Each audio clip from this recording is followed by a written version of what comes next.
வணக்கம். இயேசுவோட சிலுவை அறைதல் கதை நம்ம எல்லாருக்குமே தெரியும். அதுல ஒரு ரோமானிய வீரர் இயேசுவோட விழாவுல ஈட்டியால குத்துனதா ஒரு காட்சி வரும் இல்லையா? அந்த வீரர் தான் புனித லாங்கினஸ். ஆனா ஒரு நிமிஷம், அவர் உண்மையிலேயே புனிதரா? அவர் கதை நாம நினைக்கிற மாதிரி அவ்வளோ சிம்பிளானதா? வாங்க கொஞ்சம் ஆழமா போய் இந்த ஆச்சரியமான கதைய அலசி ஆராயலாம். அப்போ முதல் கேள்வி இதுதான், யார் அந்த சிப்பாய்? கிறிஸ்துவோட விழாவை ஈட்டியால குத்துன அந்த வீரர் யாரு? இது உண்மையிலே நடந்ததா இல்ல காலப்போக்குல உருவாக்கப்பட்ட ஒரு கதையா? நம்ம பொதுவா கேள்விப்படுற கதை இதுதான். லாங்கினஸ் அப்படிங்கிறவரு ஒரு ரோமேனியன் செஞ்சுரியன், அதாவது 100 வீரர்களுக்கு தலைவர். இயேசுவோட மரணத்தப்போ நடந்த அற்புதங்களையெல்லாம் பார்த்துட்டு அவரோட மனசு மாறுது. உடனே கிறிஸ்தவ மதத்துக்கு மாறி பின்னால தன் நம்பிக்கைக்காக உயிரே கொடுத்த ஒரு தியாகியா, ஒரு புனிதலா அவர் போற்றப்படுறார். இன்னைக்கு கூட நீங்க பெர்னினியோட புகழ்பெற்ற சிலை மாதிரி பல கலைப்படைப்புகள்ல அவரை ஒரு புனிதரா தான் பாத்தீங்க. சரி, முதல்ல நாம எல்லாருக்கும் தெரிஞ்ச அந்த புனிதர் கதையிலிருந்து ஆரம்பிக்கலாம். பல நூற்றாண்டுகளா சிலைகள்ல, ஓவியங்கள்ல நாம பாக்குற இந்த புனிதரோட உருவம் எப்படி உருவாச்சு? இந்த பாரம்பரிய கதைப்படி சில விஷயங்கள் ரொம்ப முக்கியம். 1, அவர் சிலுவை அறைதல் அப்போ அங்கிருந்த ஒரு ரோமானிய அதிகாரி. 2, அவர்தான் இயேசுவை ஈட்டியால குத்துனது. 3, அதுக்கப்புறம் நடந்த அற்புதங்களை பார்த்துட்டு மனசு மாறி கிறிஸ்தவரா ஆகுறாரு. 4, கப்படோசியா பகுதியில ஒரு போதகரா மாறுறாரு. கடைசியா தன் நம்பிக்கைக்காக தியாகி ஆகுறாரு. இதுதான் பல நூற்றாண்டுகளா நாம கேட்டு வர்ற கதை. ஆனா ஒரு நிமிஷம், நாம நம்புற இந்த கதை தான் உண்மையா? இதுதான் நிஜமான தொடக்கமா?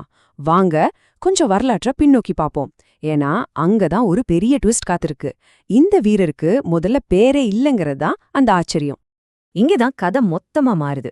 செபன் பேரிங்கோல்டுங்கிற வரலாற்றாசிரியர் என்ன சொல்றாருன்னா, கிபி 715 வருஷத்துக்கு முன்னாடி வரைக்கும் கிரீக்கர்களுக்கு லாங்கினஸ்னு ஒரு பேரே தெரியாதான். என்னது, அப்ப நம்ம இவ்ளோ நேரம் பேசிட்டு இருந்த இந்த பெயர் பைபிளோட அசல் நற்செய்திகள்ல இல்லவே இல்லையா? ஆமா, அதுதான் உண்மை. இது உண்மையிலே ஆச்சரியமான விஷயம். பைபிளோட அதிகாரப்பூர்வ நற்செய்திகள்ல பாத்தீங்கன்னா அந்த சிப்பாய்க்கு பெயர் எதுவுமே இல்ல, வெறும் ஒரு சிப்பாயின் தான் சொல்லப்பட்டிருக்கும். ஆனா கிட்டத்தட்ட 4ஆம் நூற்றாண்டுல எழுதப்பட்ட நிக்கோடமஸ் நற்செய்தின்னு ஒரு அதிகாரப்பூர்வமற்ற நூல்ல தான் முதல் முறையா லாங்கினஸ் அப்படிங்கிற பெயர் வருது. யோசிச்சு பாருங்க, சம்பவம் நடந்து பல 100 வருஷத்துக்கு அப்புறம்தான் இந்த பெயர் கதைக்குள்ள வருது. அப்போ இந்த லாங்கினஸ் பெயர் எங்கிருந்து தான் வந்துச்சு?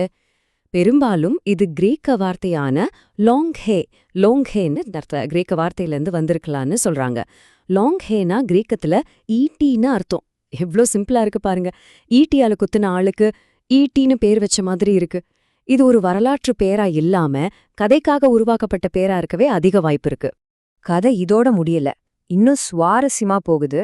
முதல்ல பேரே இல்லாம இருந்தாரு, அப்புறம் லாங்கினஸ்னு பேர் வந்துச்சு. ஆனா அவர் உடனே புனிதராகிடல. இதுக்கு அடுத்த கட்டத்துல அவர் ஒரு மன்னிக்க முடியாத பாவியா சித்தரிக்கப்பட்டாரு. ஒரு பாவிகிட்ட இருந்து எப்படி ஒரு புனிதர் உருவானார்? வாங்க அந்த பயணத்தை பாப்போம். இப்ப நான் சொல்ல போறத கேட்டா நீங்க ஷாக் ஆயிடுவீங்க. சில ஆரம்ப கால புராண கதைகள்ல லாங்கினஸ் ஒரு புனிதர் கிடையாது, மாறாக சபிக்கப்பட்ட ஒரு பாவி. கதைப்படி அவர் ஒரு குகையில அடைக்கப்பட்டாராம். ஒவ்வொரு ராத்திரியும் ஒரு சிங்கம் வந்து விடிய விடிய அவரை கடிச்சு குதறுமா. விடிஞ்சதும் அவர் உடந்து மறுபடியும் குணமாயிடுமா. அடுத்த ராத்திரி மறுபடியும் அதே சிங்கம், அதே சித்திரவதை. இது உலகத்தோட இறுதி வரைக்கும் தொடரும்னு சொல்லப்பட்டிருக்கு. இப்ப நாம கொண்டாடுற புனிதருக்கும் இந்த கதைக்கும் சம்பந்தமே இல்ல பாருங்க. இந்த கால வரிசைய பார்த்தாலே நமக்கு ஒன்னு புரியும். இந்த லாங்கினஸ் கதை ஒரே நாள்ல உருவாகல, பல நூற்றாண்டுகளா கொஞ்சம் கொஞ்சமா சிங்கிளா வச்சு கட்டப்பட்டிருக்கு. முதல்ல பெயர் இல்லாத சிப்பாய், அப்புறம் லாங்கினஸ்னு பெயர், அதுக்கப்புறம் சபிக்கப்பட்ட பாவி, கடைசியா ஒரு அற்புதத்தால புனிதர். அது மட்டும் இல்லாம 13ஆம் நூற்றாண்டுல அவரோட புனித பொருட்கள் கூட கண்டுபிடிக்கப்பட்டுச்சுன்னு சொல்றாங்க. பாருங்க ஒரு கதை எப்படியெல்லாம் உருமாறுதுன்னு. சரி, அப்போ அடுத்த கேள்வி, நித்திய தண்டனை அனுபவிச்ச ஒரு பாவி திடீர்னு எப்படி புனிதரானார்? அந்த மேஜிக் எப்படி நடந்துச்சு? அதுக்கு காரணம் ஒரு அற்புதம், அதாவது பார்வை திரும்ப கிடைச்ச கதை. இந்த கதைதான் கேம் சேஞ்சர். இதுல என்ன சொல்றாங்கன்னா, லாங்கினஸ்க்கு கண் பார்வை சரியா தெரியாதான். அவர் இயேசுவோட விழாவுல ஈட்டியால குத்தும்போது தெரிச்ச ரத்தம் அவர் கண்கள்ல பட்டுச்சான். பட்ட உடனே அவருக்கு முழுசா பார்வை திரும்பி வந்துருச்சான். இந்த ஒரு அற்புதம்தான், ஓ இவர் உண்மையிலே கடவுள்தான நம்பி அவர் மதம் மாற காரணமா இருந்ததா சொல்லப்படுது. இத ஒரு பாவிக்கு கிடைச்ச மீட்புக்கான ஒரு பவர்ஃபுல்லான கதையா அமைஞ்சது. சரி, இந்த பழங்கதையெல்லாம் இருக்கட்டும். இப்ப நேரா நம்ம காலத்துக்கு வருவோம். ஏன்னா புனித லாங்கினஸ் இன்னைக்கும் நம்ம உலகத்துல ஒரு முக்கியமான ஆனா ரொம்பவே வித்தியாசமான ஒரு வேலைய செஞ்சுட்டு இருக்காரு.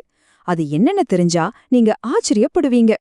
பிரேசில் நாட்டுக்கு போனீங்கன்னா சாவோ லோங்கினோ, அதாவது நம்ம புனித லாங்கினஸ் ரொம்ப ஃபேமஸ். எதுக்கு தெரியுமா? தொலைஞ்சு போன பொருட்களை கண்டுபிடிக்கிறதுக்கு இவர்கிட்ட தான் வேண்டிக்கிறாங்க. எவ்வளவு சூப்பரா இருக்கு பாருங்க. ஒரு ரோமானிய சிப்பாய் எப்படி தொலைந்த பொருட்களை கண்டுபிடிக்கும் புனிதரா ஆனார்? அது தனிக்கதை. அங்க மக்கள் ஒரு ஜாலியான பாட்டு பாடி வேண்டிக்கிறாங்க. அது என்னன்னா, சாவோ லோங்கினோ, நான் தேடுற பொருள் கிடைச்சிட்டா உனக்காக 3 தடவை குதிப்பேன் அப்படின்னு சொல்வாங்க. இது அந்த பாரம்பரியத்தை இன்னும் அழகாக்குது. சரி, இதுக்கு என்ன காரணம்னு பார்த்தா அது ரொம்ப எளிமையான ஸ்வீட்டான ஒரு கதை. லாங்கினஸ் கொஞ்சம் குள்ளமா இருந்தாராம். அதனால ரோமன் பார்ட்டிகள்ல டேபிள் கடியில மத்தவங்க தவறவிட்ட பொருட்களையெல்லாம் டக்குன்னு கண்டுபிடிச்சு கொடுத்துருவாராம். அதனாலதான் இந்த பழக்கம். அந்த 3 குதிப்பு எதுக்குன்னா, அது புனித திருத்துவத்தை குறிக்கலாம், இல்லனா லாங்கினஸ் கொஞ்சம் நொண்டியா நடந்ததால அதுக்கு மரியாதை செய்யற விதமா இருக்கலாம்னு சொல்றாங்க. அப்போ யோசிச்சு பாருங்க, ஒரு புனித நூல்ல பேரே இல்லாத ஒரு சாதாரண சிப்பாயா ஆரம்பிச்ச ஒருத்தர் இன்னைக்கு வத்திக்கன்ல இருக்க புனித பேதுரு பேராலயம் மாதிரியான பெரிய இடங்கள்ல சிலையா நிக்கிறாரு. பிலிப்பீன்ஸ்ல நடக்கிற மோரியோன்ஸ் திருவிழாவுல ஒரு முக்கிய கதாபாத்திரமா இருக்காரு. பிரேசில்ல தொலைஞ்ச பொருட்களை கண்டுபிடிக்கிற ஒரு நாட்டுப்புற நாயகனா இருக்காரு. என்ன ஒரு பயணம்! கடைசியா இந்த ஒரு கேள்வியோட இந்த படிவை முடிச்சுக்கலாம். பேரே இல்லாத ஒரு சிப்பாய் எப்படி உலகம் முழுவதும் போற்றப்படும் ஒரு புனிதரை மாற முடியுது? இது மனுஷங்களோட நம்பிக்கைக்கும் கதை சொல்லும் திறனுக்கும் கிடைச்ச ஒரு மிகப்பெரிய உதாரணம். காலப்போட்டுல புராண கதைகள் எப்படி உருவாகி நம்ம கலாச்சாரத்தோட ஒரு அங்கமா மாறுதுங்கிறதுக்கு இதை விட ஒரு சிறந்த எடுத்துக்காட்டு இருக்கவே முடியாது.